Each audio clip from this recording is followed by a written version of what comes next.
Masallı şəhərinin baş planında Viləş çayının şəhər ərazisindən keçən hissəsi rekreasiya zonası kimi nəzərdə tutulduğundan burada 7 hektar sahədə Park Bulvar kompleksinin salınmasına başlanılıb. Artıq işlərin xeyli hissəsi başa çatdırılıb. Vətəndaşların asudə vaxtlarının səmərəli təşkili üçün nəzərdə tutulan Park Bulvar kompleksində ağlay kərpic elementlərdən, həmçinin tamet üzlüklərdən yer və divarlar hörülüb. Park ilkin olaraq 750 pagonometr ərazidə salınır.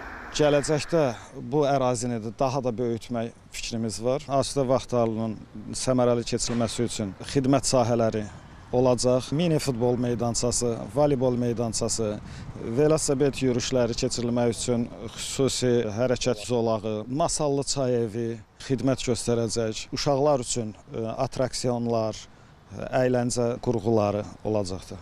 Viləş Park Bulvar kompleksində vətəndaşların rahat hərəkəti üçün çay üzərindən 4 körpü salınacaq.